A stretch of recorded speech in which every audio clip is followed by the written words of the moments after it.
जय श्री राधे कृष्ण।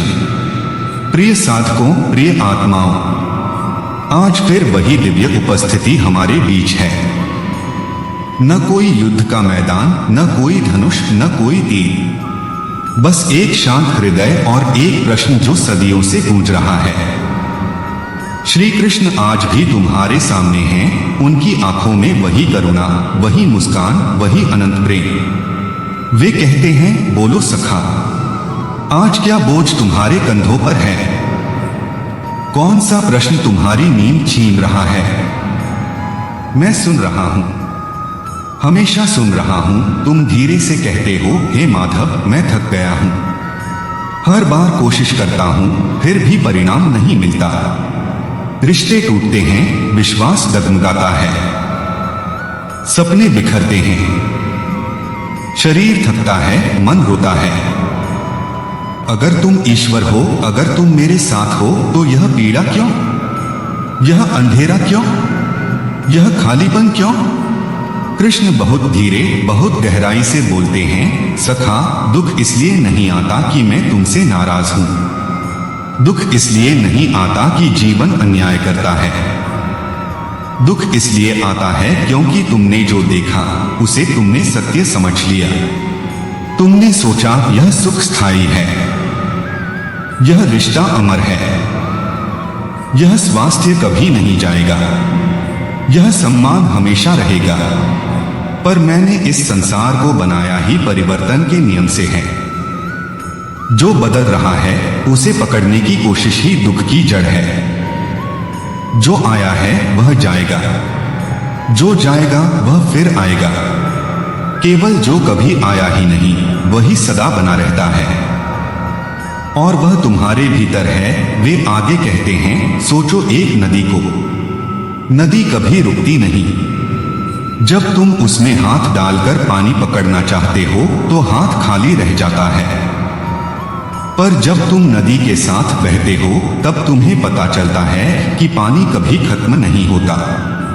दुख भी वैसा ही है।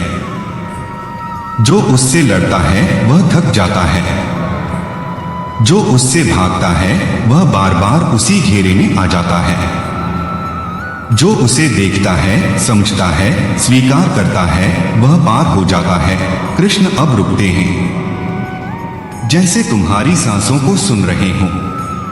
फिर कहते हैं, तुम पूछते हो मेरी मेहनत क्यों बेकार जा रही है? मैं कहता हूं, मेहनत कभी बेकार नहीं जाती। कभी वह फल के रूप में नहीं लौटती तो कर्म के रूप में लौटती है।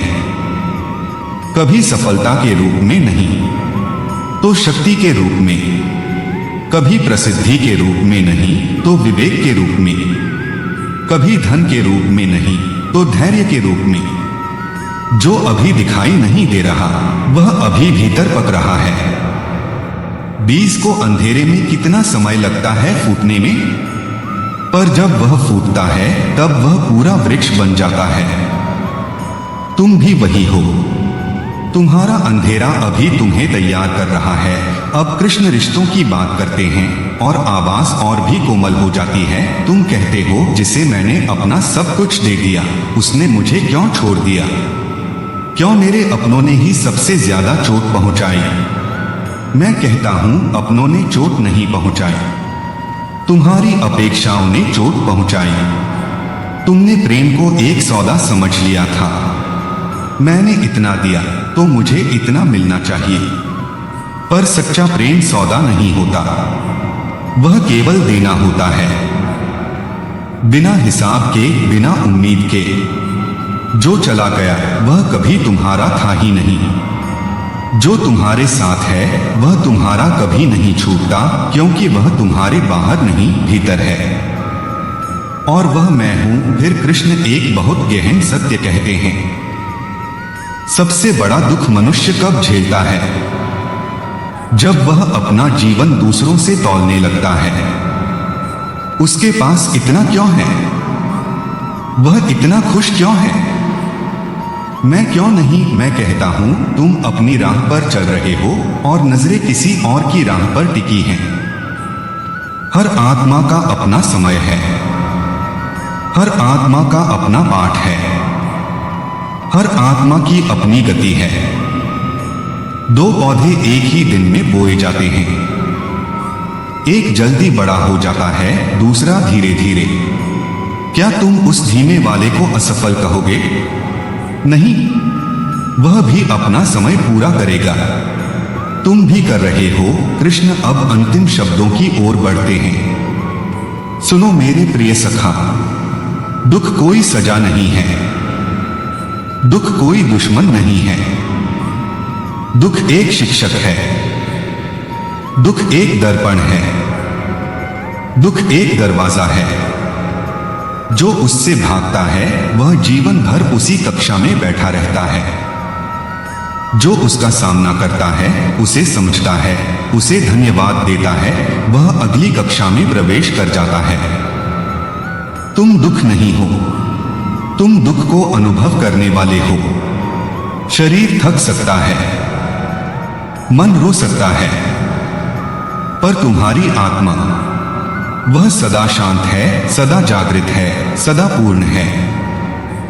जब यह ज्ञान जाग जाता है, तब दुख सिर्फ एक बादल बन जाता है, आता है, कुछ बरसाता है, कुछ सिखाता है और फिर चला जाता है।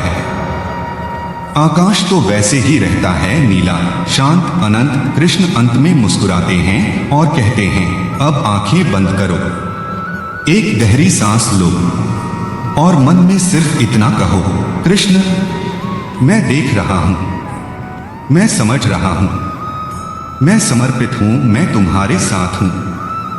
हर सांस में, हर आंसू में, हर प्रश्न में। और जब तुम थककर कहते हो अब बस, तब मैं सबसे पहले कहता हूं अब बस। मुस्कुराओ, क्योंकि जो हो रहा है वह तुम्हारे लिए हो रहा है। जय श्री राधे कृष्ण।